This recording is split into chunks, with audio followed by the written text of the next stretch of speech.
Apa tanggapan Ustadz? Seorang laki-laki yang penghafal Quran menikahi. Apa tanggapan Ustadz tentang seorang laki-laki yang apa nih?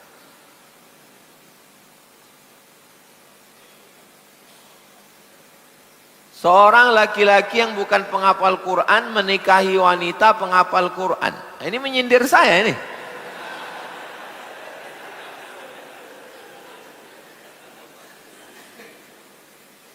Jadi kalau kita tidak penghafal Quran, mau punya istri hafal Quran, ya tergantung dia. Kalau mau dia nerima kita.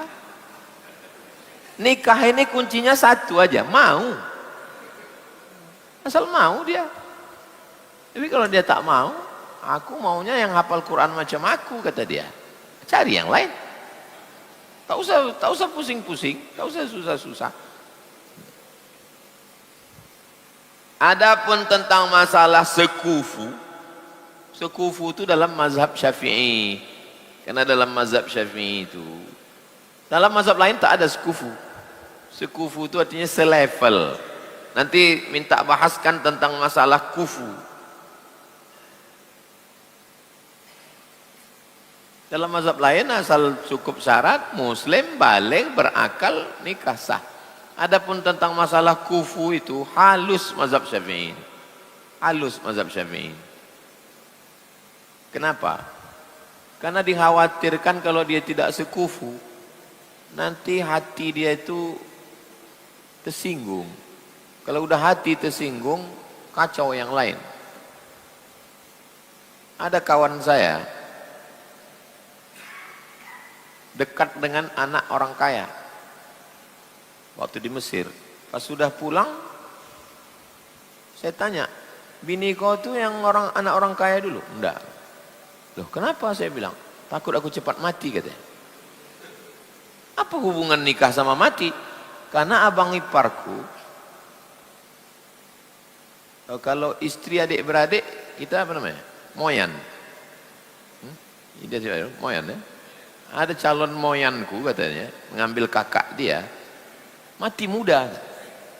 Kenapa gitu? Karena setiap kumpul, orang tua sih cerita bisnis, awak terdiam lama-lama mati, kata dia. Aku tak mau mati macam itu. Baru saya paham tentang sekufu dalam mazhab Syafi'i itu. Oh, itu. Kalau nasihat Buya Johar Arifin almarhum, Dr. Johar Arifin, waktu saya baru balik, kata dia, kau nikahilah perempuan yang kira-kira bisa dirasanya garam kita, kata. Halus cakapnya, nyawang kuntu. Nikahlah sama uang dan bisa dirasonya garam mawak. Maksudnya, awak membawa garam sekilo. Inyo lahir di laut. Dia lahir, tak terasanya garam kita itu, gitu. Bukan berarti saya melarang kalian nikah sama anak orang kaya. Kalau ada pula anak orang kaya, sawitnya luas, tanahnya lebar, nikahilah. Nikahi, bagus untuk buat pondok tahfiz Quran. Buat nama pondoknya Durian Runtuh. Begitu juga tentang orang hafal Quran dengan tak hafal Quran. Ya tak masalah, tapi, ini tapi, kalau kalian tak pede, nanti pas tahajud malam, kalian depan baca kul huwallah itu down. Dia hafal Quran, awak hafal juz 30. Dalam mazhab Syafi'i itu sampai ke perasaan itu dibahasnya juga, kecil hati. Tapi kalau dia pede, apa-apa, maju aja, kulhu lah, yang penting maju. Dipedulikan itu. Walaupun kau hafal Quran, walaupun aku kulhu, aku tetap kepala rumah tangga sini, bilang. Apa pula salahnya? Ketika kita sholat subuh masbuk, pada rakaat kedua, maka kita mengikuti imam dengan kunut. apakah kita pada rakaat kedua kunut lagi atau tidak? Ini imam.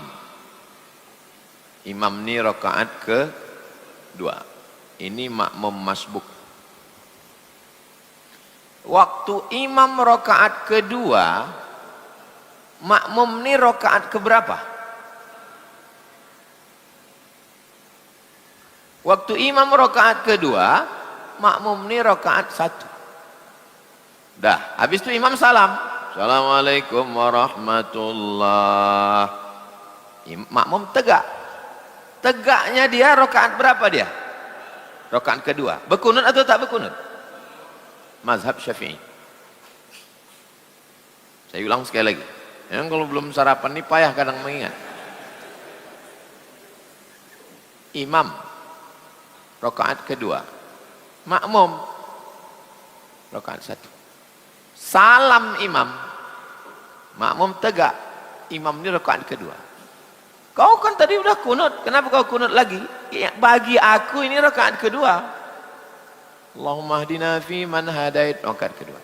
Kalau mazhab Hanafi tak begitu. Yang tadi itu mazhab Syafi'i. Imam rakaat satu. Imam rakaat satu, masuk makmum rakaat kedua. Rakaat dua imam, makmum ni rakaat dua. Imam dua, makmum dua. Salam imam, makmum tegak lagi. Rakaat berapa dia? Rakaat satu. Balik dia.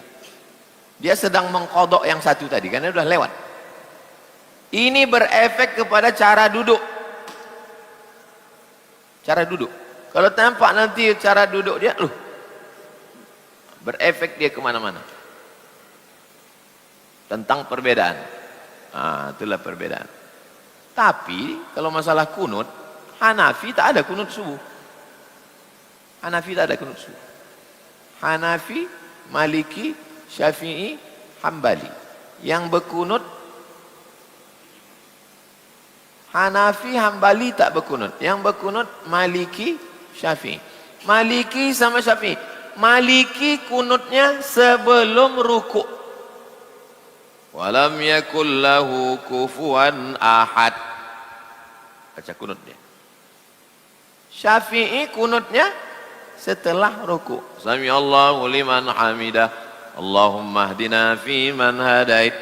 Maliki kunutnya tak berbunyi. Walam yakul lahu kufuwan ahad. Syafi'i kunutnya berbunyi pada 5.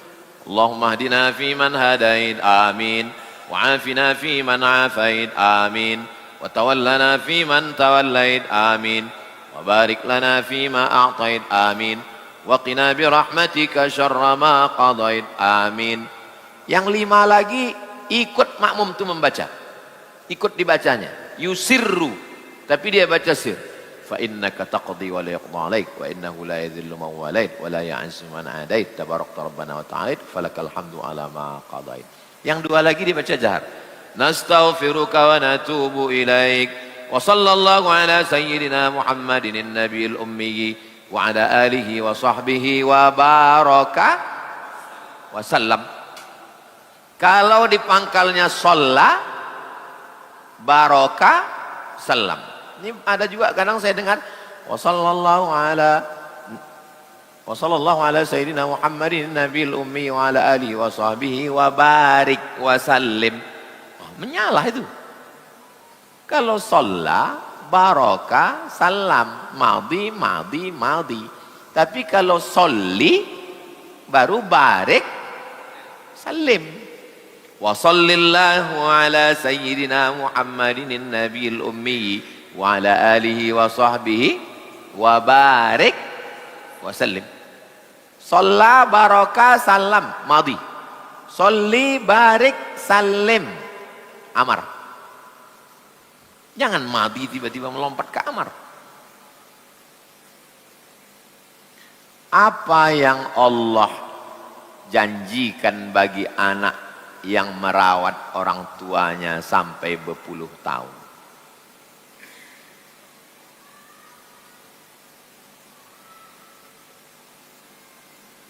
Apakah ketika rasa kesal dalam hati karena capek merawat orang tua akan menghapuskan pahala yang telah dijanjikan Allah? Mohon penjelasannya. Apalah yang dijanjikan Allah untuk orang yang merawat orang tuanya? Antum mau hadis, mau ayat, mau kisah nyata? 3. Kalau mau ayat, wa qadha rabbuka alla ta'budu illa iyyah wa bil walidaini ihsana. Berarti kau langsung dapat setelah Allah. Habis Allah langsung dia. Langsung mak ayah. Berarti kau dapat level di bawah Allah. Bayangkan tingginya derajatmu itu. Kalau sempat kita mengurus mak ayah kita, berarti kita langsung setelah Allah, level setelah Allah. Bayangkan, bahkan tak ada Nabi Muhammad di situ. Allahumma sholli alaihi wasallam. Bukan menyepelekan Nabi Muhammad, nauzubillah. Seakan-akan setelah Allah itu langsung. Wa qadha rabbuka alla ta'budu illa iyyah wa bil walidaini ihsan. Yang menyampaikan itu Nabi Muhammad, bukan Nabi Muhammad, tak ada. Saking kan mau dekatnya kepada Allah. Dari hadis, orang tua ini jangankan yang baik, yang tak baik pun dari mulutnya jadi. Makanya kalau dapatlah doa orang tua,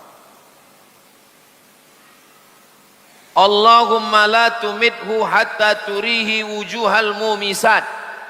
Jangan matikan dia ya Allah sebelum biji matanya menengok perempuan jahat. Kata Ibu Juraij. Juraij ini tinggalnya di tempat ibadah. Tak pernah buat maksiat. Kerjanya beribadah aja. Dipanggil maknya. 3 kali dia diam. Kata maknya, Allahumma la turihi, Allahumma la tumithu, jangan matikan dia. Hatta turihi wujuhal mumisat, sampai kau nampakkan biji matanya menengok perempuan. Tak masuk akal. Mana masuk akal orang tinggal di tempat ibadah matanya menengok wanita tunasusila? Apa yang terjadi? Hamil perempuan penjaga kambing. Hamil ditangkap. Siapa yang menghamilimu? Juraij, kata dia. Tangkap Juraij. Diratakan mereka tempat ibadahnya, rata dengan tanah. Bawa dia. Kau menghamili dia Juraij. Kata Juraij, tunggu anaknya lahir. Tunggu anaknya lahir. Begitu anaknya lahir, ditusuk Juraij perut pusat anak itu.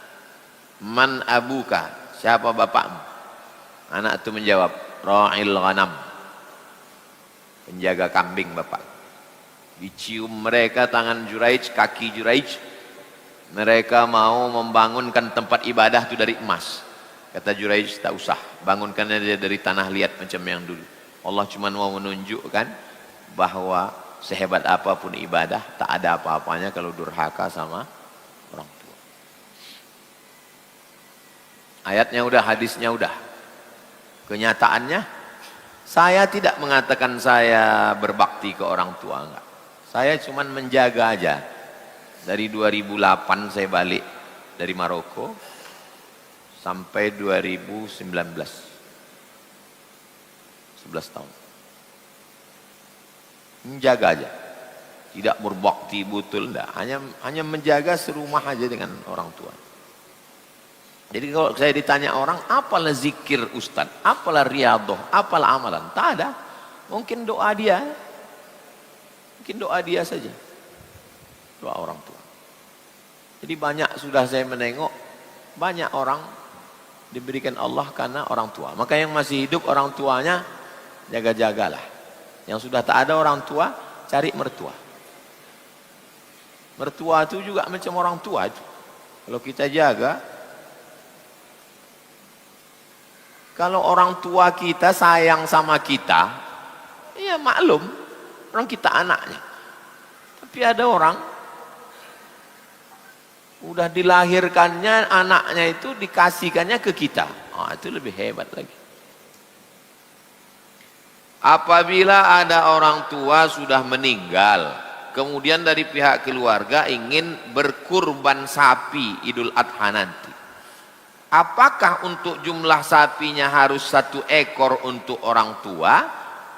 Atau boleh 1 ekor untuk 7 orang anggota keluarga sekaligus, termasuk orang tua yang sudah meninggal? Saya, Ustazah Fatimah, Hazik, Sami, Sadim, ayah saya, mak saya, ber-7. Tahun lalu begitu, tahun ini pun begitu. 2 almarhum, 5 masih hidup. 1 dalam 1 sapi. Oh, nggak boleh. Kalau kurban itu 1 orang 1 kambing. Tak boleh disatukan antara 1 sapi dengan orang hidup dengan orang meninggal. Kitab apa yang kau baca? Fikih Sunnah Said Sabiq, mazhabnya Hanafi. Fikih Sunnah Said Sabiq mengatakan 1 orang 1 kambing, atau 7 orang 1 sapi. Tak boleh dicampur antara orang hidup dengan orang meninggal, atau orang hidup dengan sama-sama hidup tapi yang 1 kurban, beberapanya akikah, tak boleh. Kalau mazhab Syafi'i 1 sapi, yang 5 kurban, yang 2 akikah, 1 laki-laki. 1 laki-laki kan terhitung 2 kambing, bisa. Atau 5 kurban, 2 orang ini akikah anak perempuan, bisa.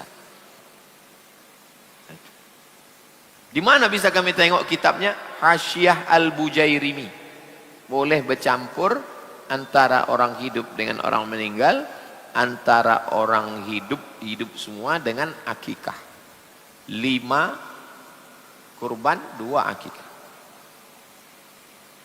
Tidak mesti 5-2, bisa jadi 3-4. Kertas terakhir, bagaimana cara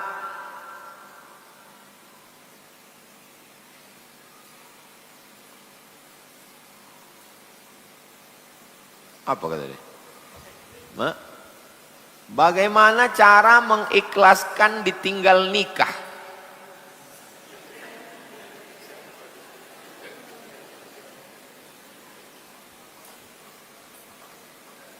Bagaimana cara mengikhlaskan ditinggal nikah?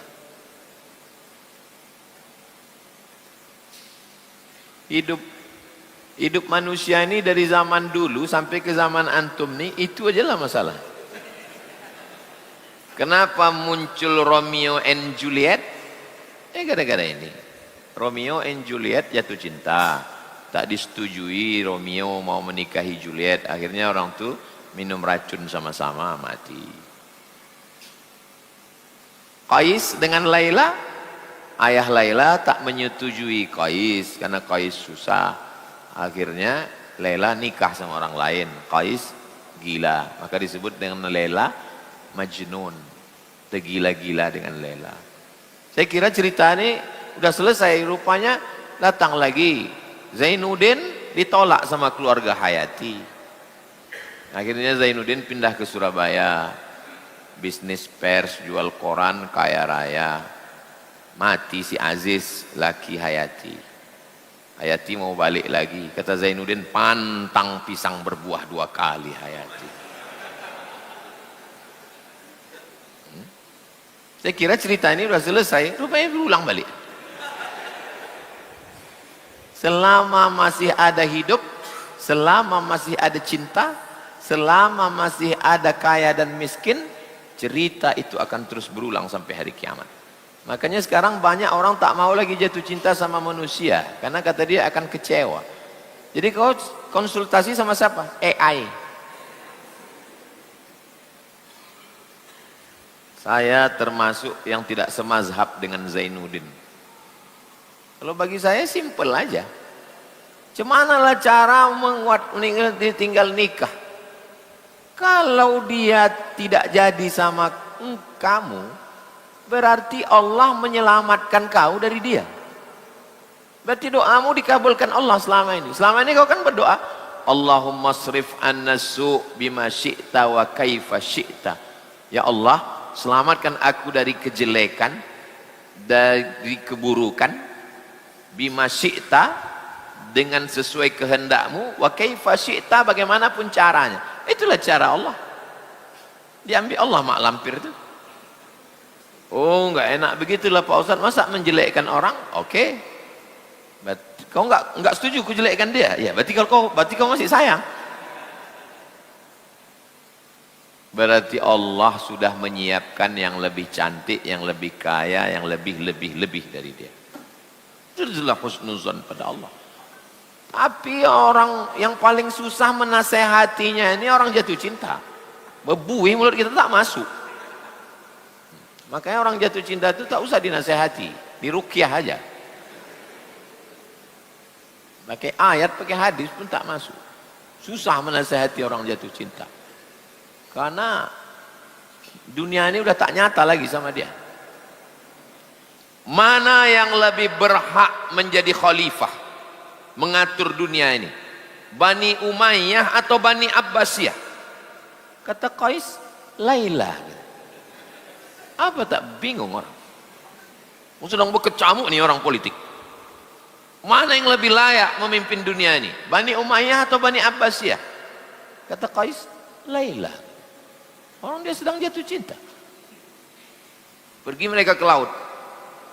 Madza tara ya Qais? Apa yang sedang kau tengok? Laut.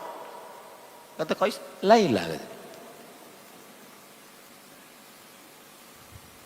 Maka disebut jatuh cinta itu gila, majnun. Kemudian ada orang sedang sholat. Orang sedang sholat, lewat Qais. Dilewatinya orang sholat. Selesai sholat, ngamuk lah orang ini. Assalamualaikum. Qais, tak nampak kau tadi kami sedang sholat? Kata orang sedang sholat. Yang ku tengok hanya Laila. Kata. Tak nampakku kalian, yang nampakku hanya Laila. Kalaulah cinta kalian kepada Allah seperti cinta aku kepada Laila, kalian tak nampak aku sebagaimana aku tak menengok kalian. Terdiam orang itu semua. Kalaulah cinta kalian kepada Allah seperti cinta aku kepada Laila, maka kalian tak menengok aku sebagaimana aku tak menengok kalian. Yang kulihat hanya Laila. Itu mau kita nasihati, mati kita. Seandainya jadi Qais itu menikah dengan Laila, apa yang lahir? Anak, cucu, cicit. Karena tak jadi nikah, itulah maka lahir syair-syair yang indah. Jatuh cintalah. Kalau jadi menikah, lahir anak cucu. Kalau tak jadi novel yang mantap.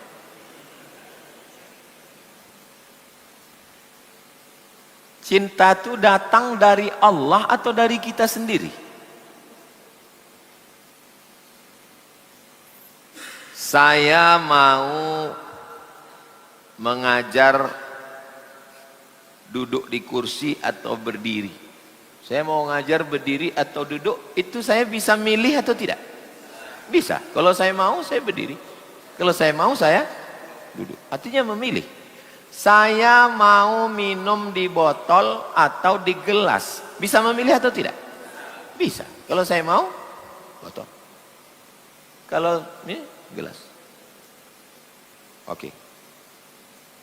Saya mau pakai mic pegang atau mic sangkut, bisa milih atau tidak? Bisa. Oke. Mencintai bisa memilih atau tidak? Tidak. Makanya an-nikahu syai'un wal hubbu syai'un akhar.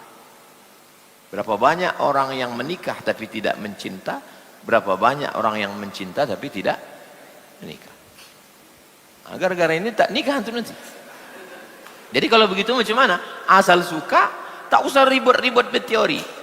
Mau dia, mau kau nikah. Lahir anak cucu. Sakinah mawaddah warahmah. Tak usah terlalu berteori begitu begini. Kenapa kau belum juga nikah? Beda keyakinan Pak Ustaz. Lain agamanya. Aku yakin dia tak yakin. Mudah-mudahan kita selalu husnuzon. Apa amalan orang tua yang ingin menyekolahkan anaknya ke pondok pesantren? Yang pertama, tega. Itu amalannya. Tega berpisah sama anak. Tega tidur kasurnya tipis. Tega anak makan ikan asin. Kalau tak tega, letakkanlah anak celah ketiak. Jadi hantu anak. Ponakan saya, anak adik saya tak boleh di rumah asal tamat SD pondok. Tega. Setelah itu doakan dia tiap malam, minta kepada Allah Ta'ala. Sujud terakhir itu mengadulah pada Allah. Bapak-bapak, ibu-ibu yang anaknya di pondok mengadu ke Allah. Jangan mengadu ke Facebook. Ini posting fotonya, rindunya, di komen sama kawan, anak saya di rumah aja, menjemput anak balik. Apa amalan seorang anak yang ingin orang tua taat beribadah, menjaga sholat 5 waktu? Kirimkan video-video saya, video Buya Yahya, video Ustadz Das'ad, video Ustadz Yahya Waloni ke nomor dia. Kalau takut tersinggung, pakai nomor orang lain. Karena kalau antum bercakap sakit hati dia. Sembayang lah ya, masuk neraka nanti. Sakit hati dia. Walaupun antum sarjana, walaupun antum kuliah, walaupun antum dosen, tapi di mata orang tua itu, antum tetaplah anak kecil yang sedang lucu-lucu. Walaupun antum sudah berbini, sudah punya anak, balik ke kampung, di mata dia, antum adalah anak umur 2 tahun yang sedang lucu. Maka waktu antum bercakap kasar, sakit hati dia. Jadi pandai-pandai antum cakap sendiri.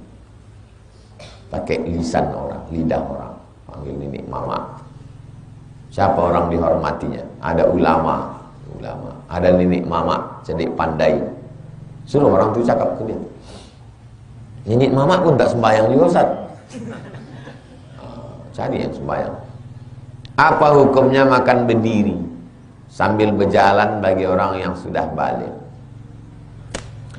Waktu saya mencicip buah tin di rumah Ustadz Kiai Haji Husnul Amal, di depan rumahnya ada buah tin di Bekasi. Saya ambil buah tin itu karena tak ada kursi, makan saya berdiri. Di upload, di komen orang, makan berdiri, makan berdiri, makan berdiri. Saya tuliskan hadis tentang salaf makan berdiri.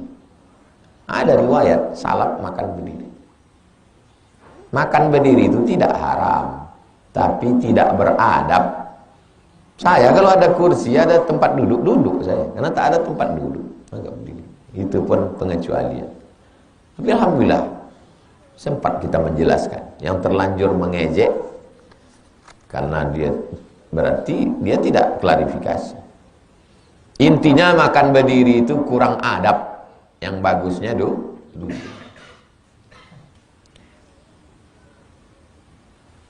Apa hukumnya laki-laki buang air kecil berdiri?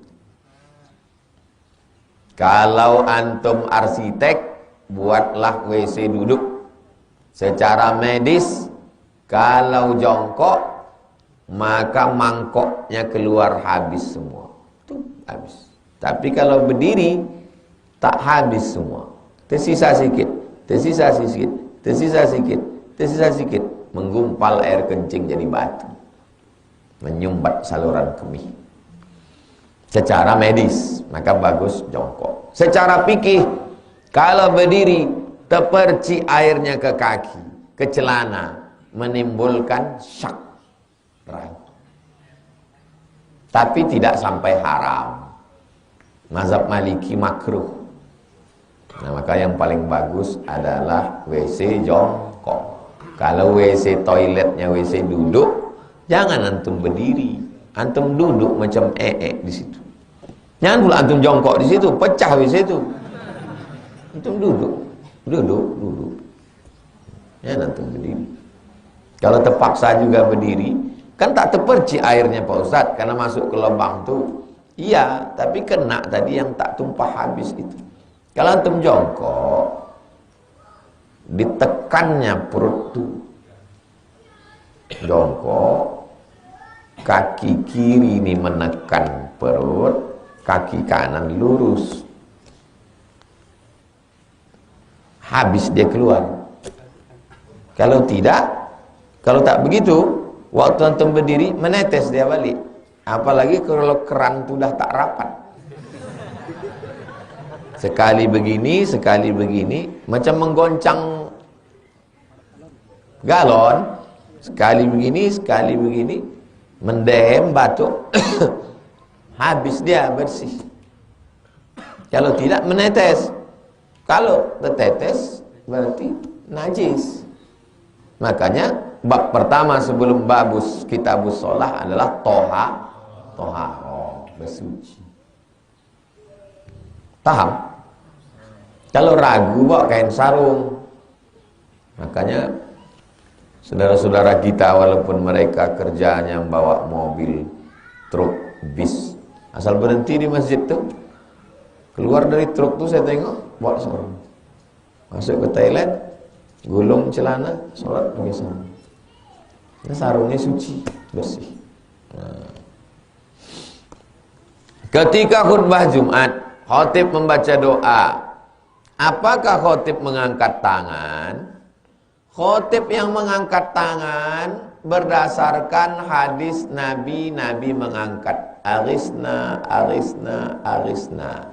Sahabat Nabi yang di bawah menengok sampai kami nampak bayadha ibtaihi, putih ketiak Nabi.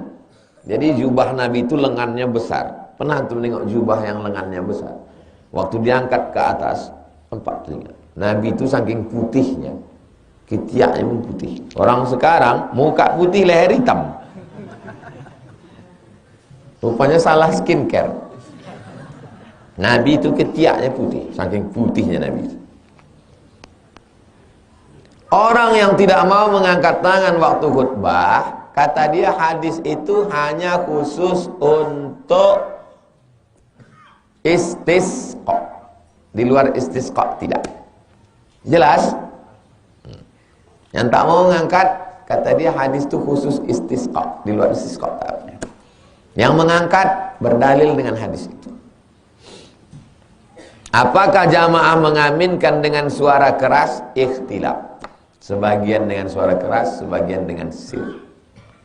Jadi kalau ada di sebelah mengaminkan dengan suara keras, pendapat ulama. Sebagian tidak mengaminkan sir, pendapat ulama. Yang tak pendapat ulama mana? Yang tidur.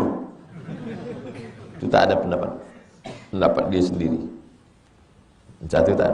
Allahumma ansur ikhwanana al-mujahidina fi Palestin. Amin, kata dia. Pendapat ulama. Pendapat ulama. Yang membayar zakat fitrah pakai beras, pendapat ulama. Yang membayar zakat fitrah pakai duit, pendapat ulama.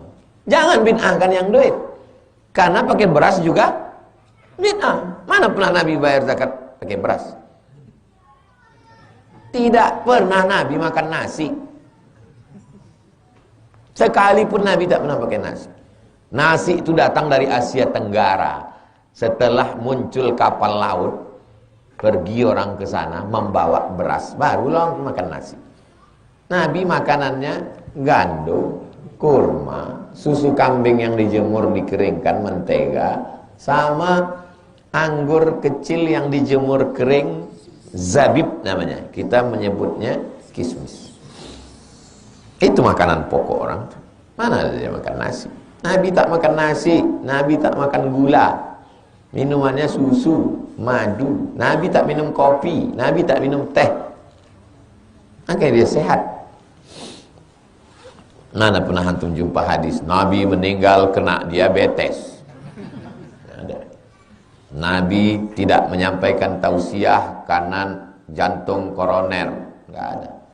Sehat makanannya. Hiduplah hidup cara Nabi.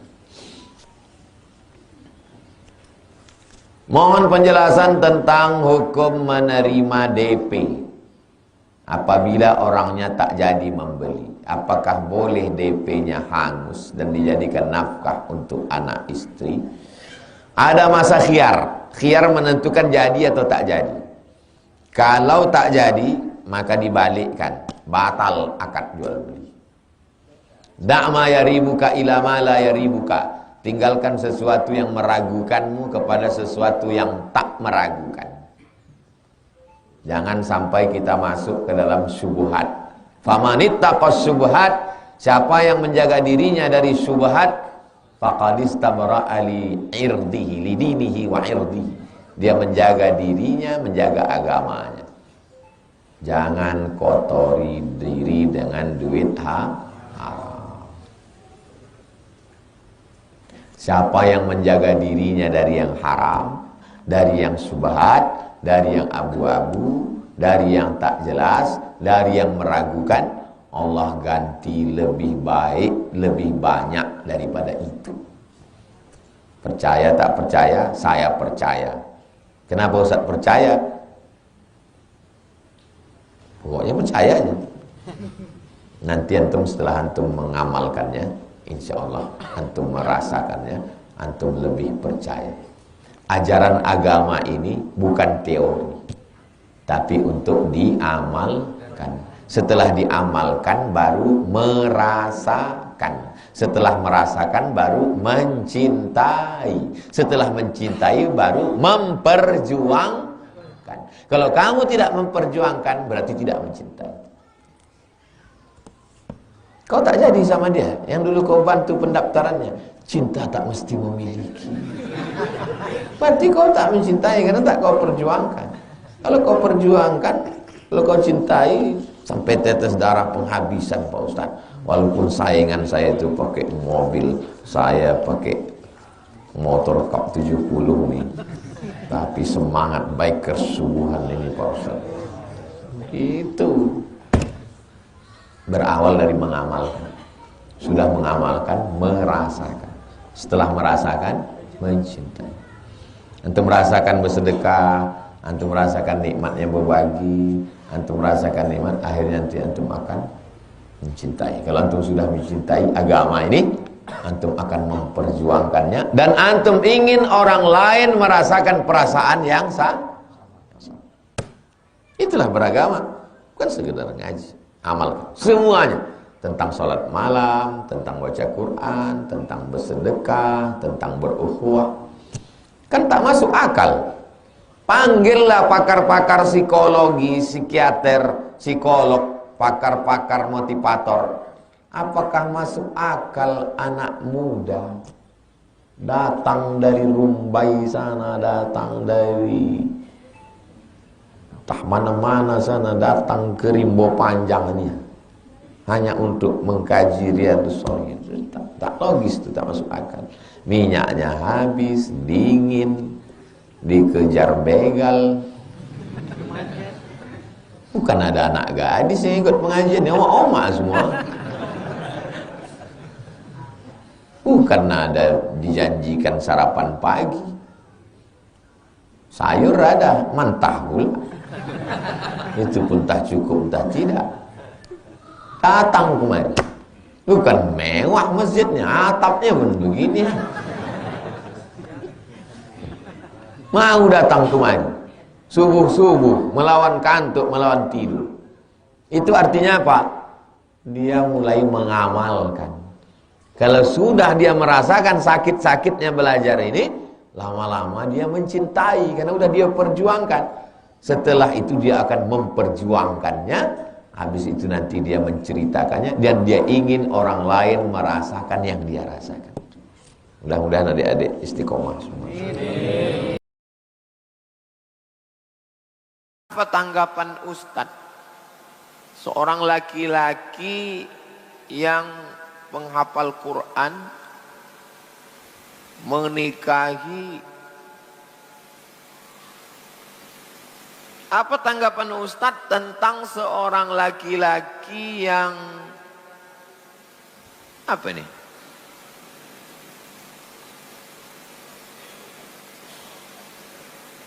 Seorang laki-laki yang bukan penghafal Quran menikahi wanita penghafal Quran. Nah, ini menyindir saya ini.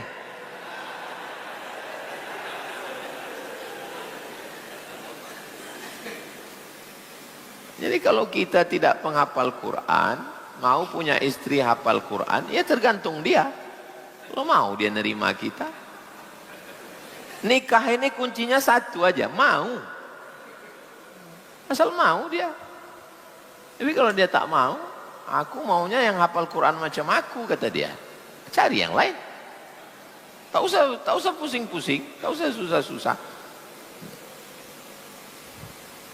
Adapun tentang masalah sekufu, sekufu itu dalam mazhab Syafi'i. Karena dalam mazhab Syafi'i itu, dalam mazhab lain tak ada sekufu. Sekufu itu artinya selevel. Nanti minta bahaskan tentang masalah kufu. Dalam mazhab lain asal cukup syarat muslim, baligh, berakal, nikah sah. Adapun tentang masalah kufu itu halus mazhab Syafi'i. Halus mazhab Syafi'i. Kenapa? Karena dikhawatirkan kalau dia tidak sekufu, nanti hati dia itu tersinggung.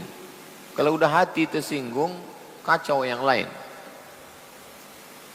Ada kawan saya dekat dengan anak orang kaya waktu di Mesir.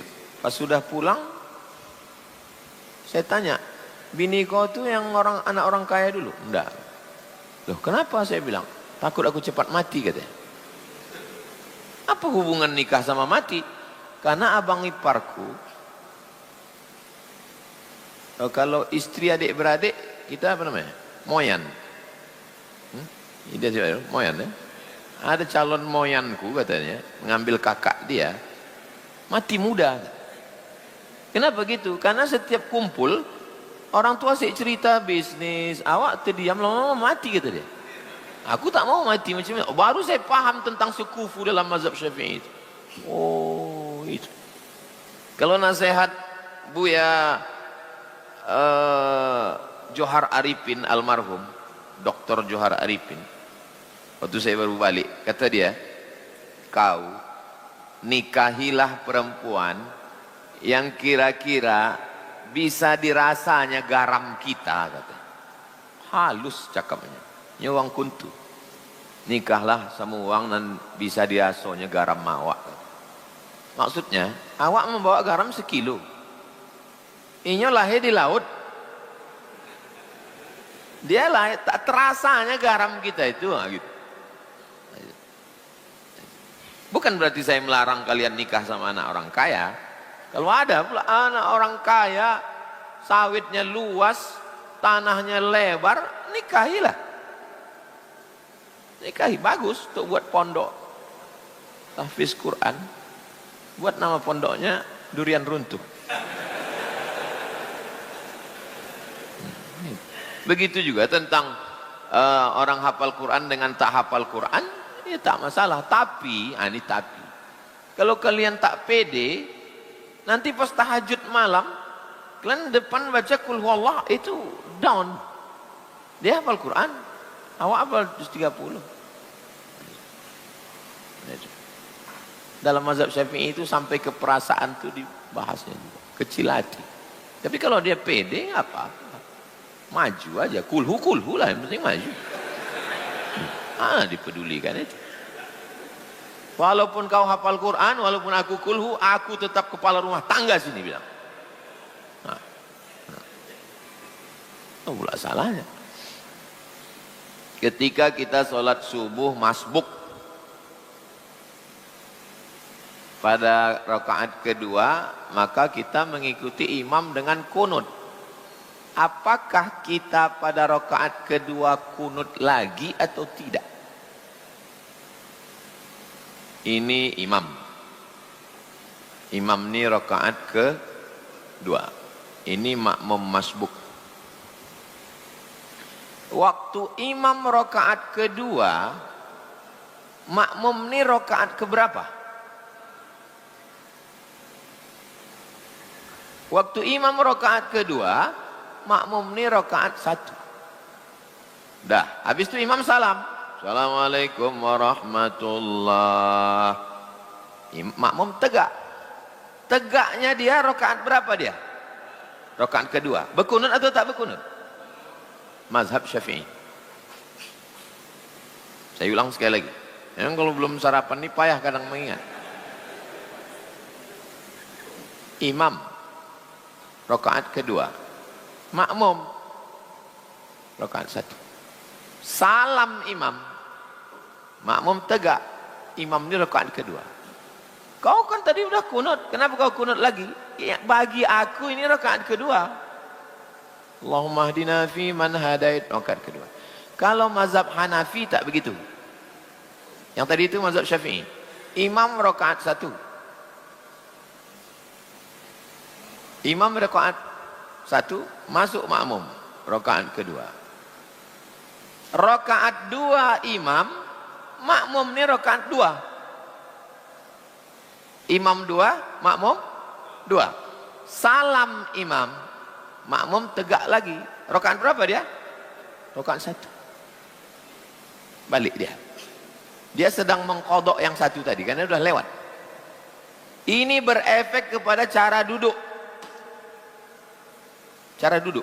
Kalau tampak nanti cara duduk dia, berefek dia kemana-mana. Tentang perbedaan. Itulah perbedaan. Tapi kalau masalah kunut, Hanafi tak ada kunut subuh. Hanafi tak ada kunut subuh. Hanafi, Maliki, Syafi'i, Hambali. Yang berkunut Hanafi, Hambali tak berkunut. Yang berkunut Maliki, Syafi'i. Maliki sama Syafi'i. Maliki kunutnya sebelum rukuk. Walam yakul lahu kufuwan ahad. Baca kunut dia. Syafi'i kunutnya setelah rukuk. Sami Allahu liman hamidah. Allahumma hdina fi man hadait. Maliki kunutnya tak berbunyi. Walam yakul lahu kufuwan ahad. Syafi'i kunutnya berbunyi pada 5. Allahumma hdina fi man hadait, amin. Wa afina fi man afait, amin. Wa tawallana fi man tawallait, amin.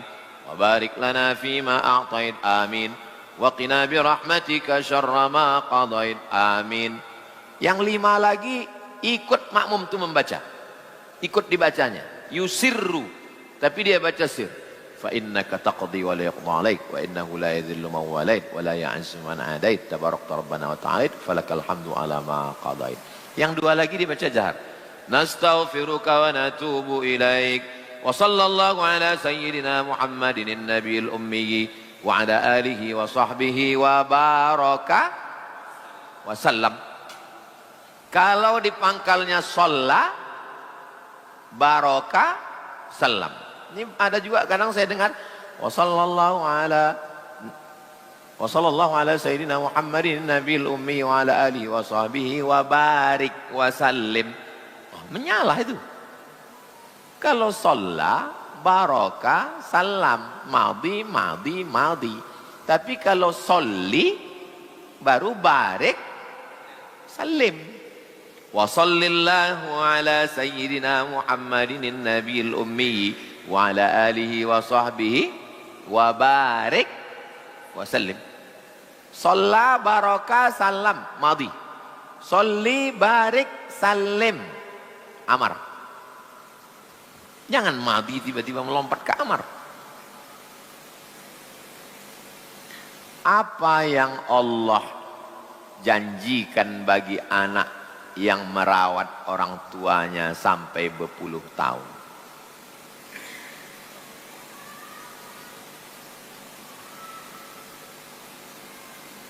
Apakah ketika rasa kesal dalam hati karena capek merawat orang tua akan menghapuskan pahala yang telah dijanjikan Allah?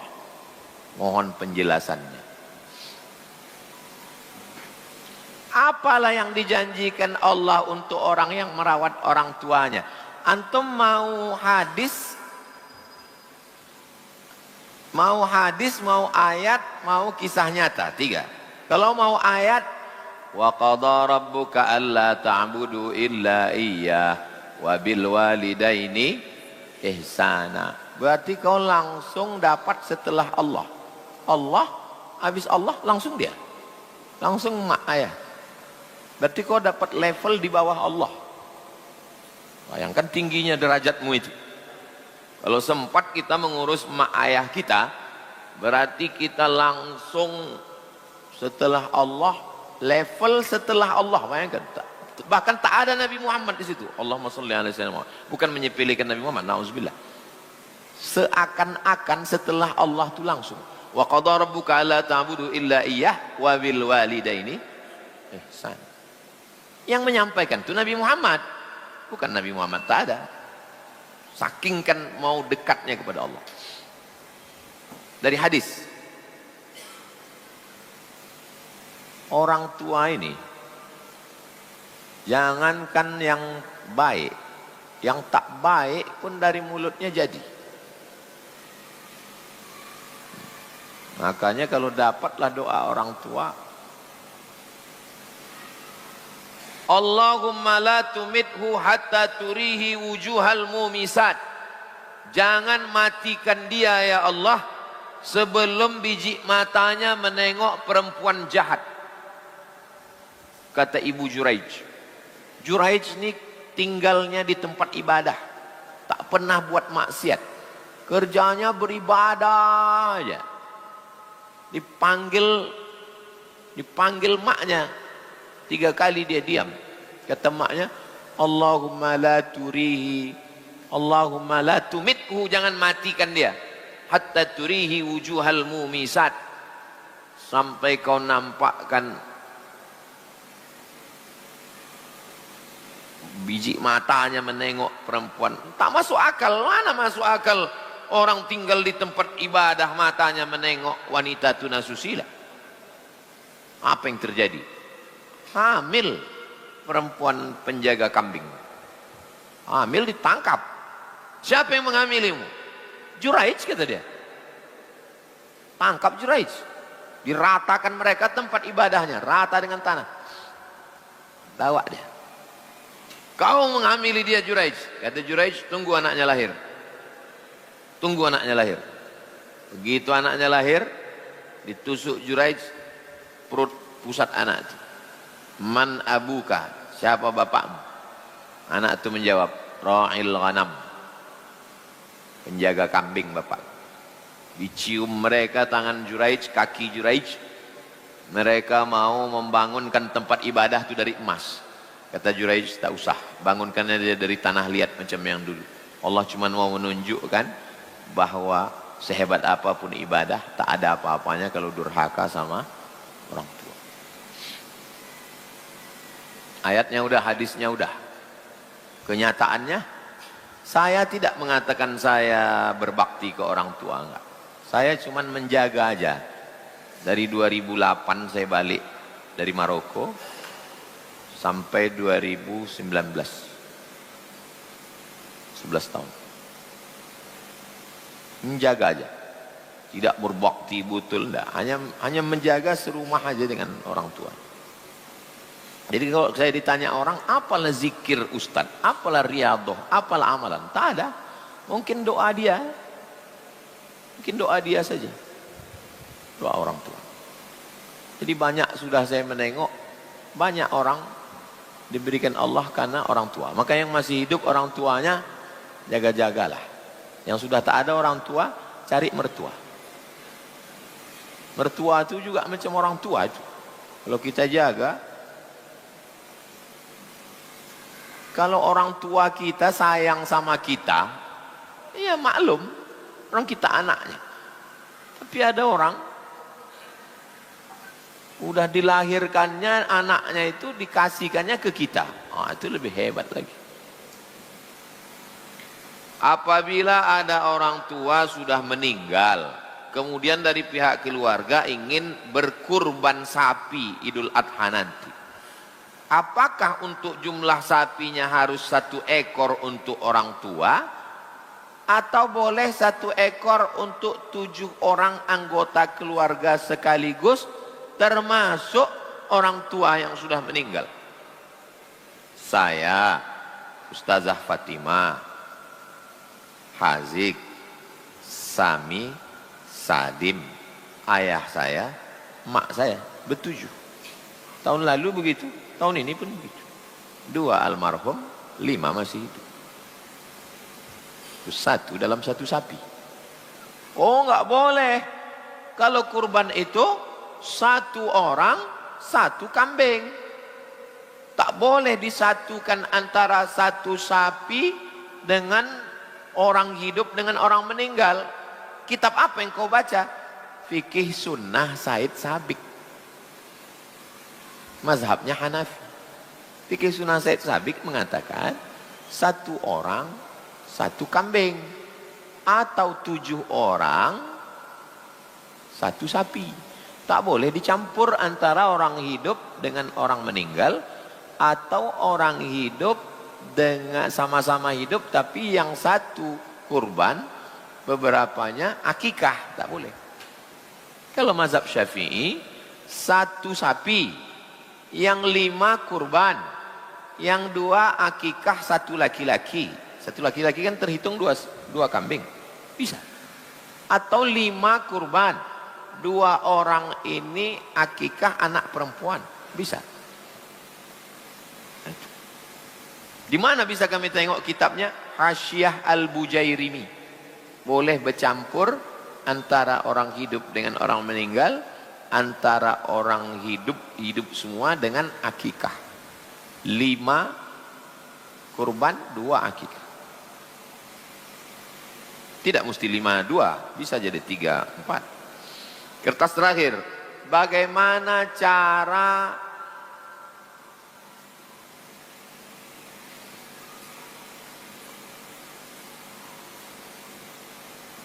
apa kata dia? Bagaimana cara mengikhlaskan ditinggal nikah?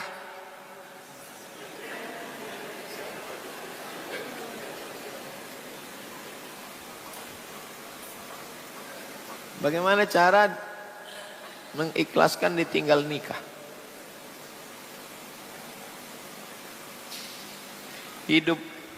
Hidup manusia ini dari zaman dulu sampai ke zaman antum nih, itu aja lah masalah.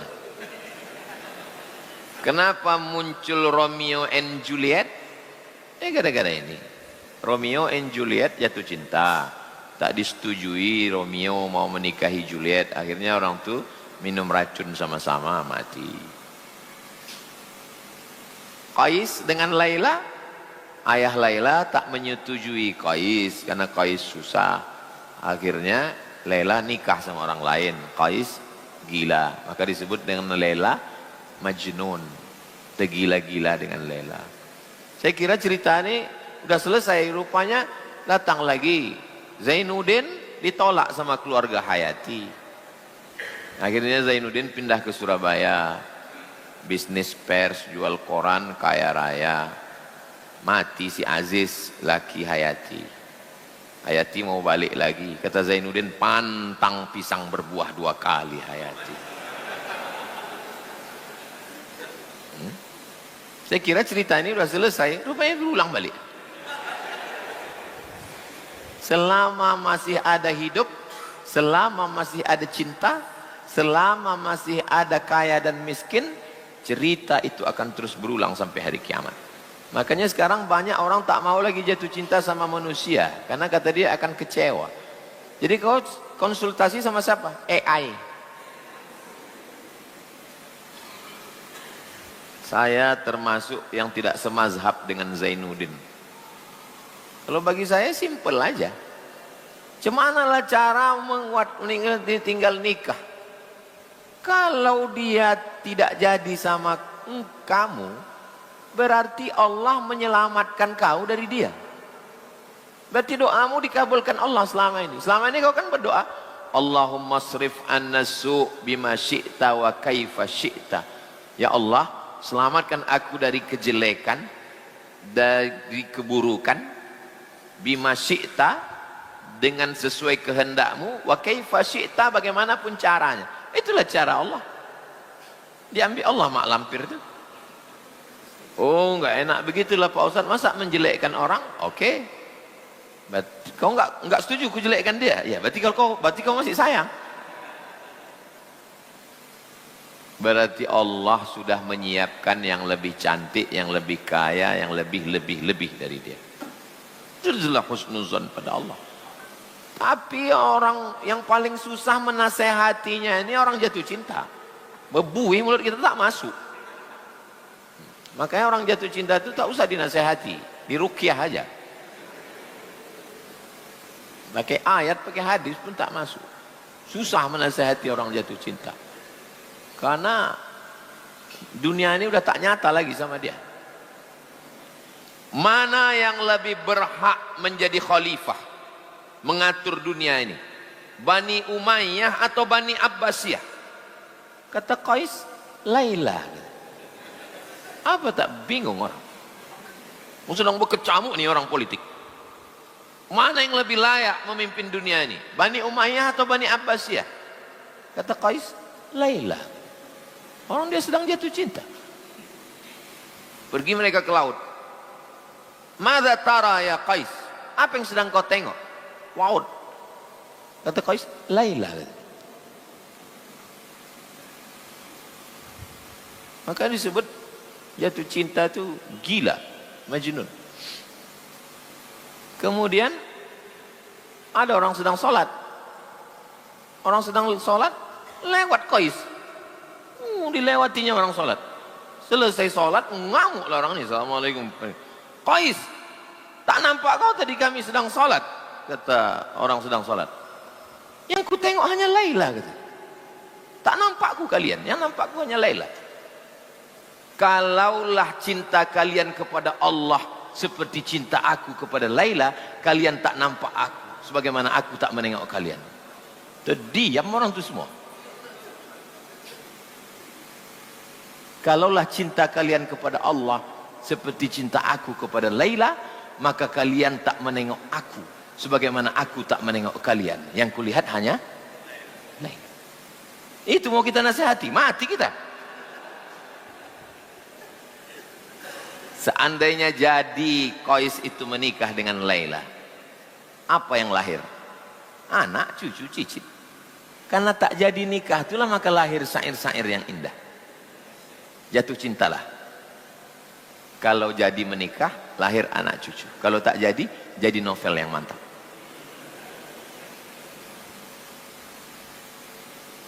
Cinta itu datang dari Allah atau dari kita sendiri? Saya mau mengajar duduk di kursi atau berdiri. Saya mau ngajar berdiri atau duduk, itu saya bisa milih atau tidak? Bisa. Kalau saya mau, saya berdiri. Kalau saya mau, saya duduk. Artinya memilih. Saya mau minum di botol atau di gelas. Bisa memilih atau tidak? Bisa. Kalau saya mau, botol. Kalau ini, gelas. Oke. Saya mau pakai mic pegang atau mic sangkut. Bisa milih atau tidak? Bisa. Oke. Mencintai bisa memilih atau tidak? Tidak.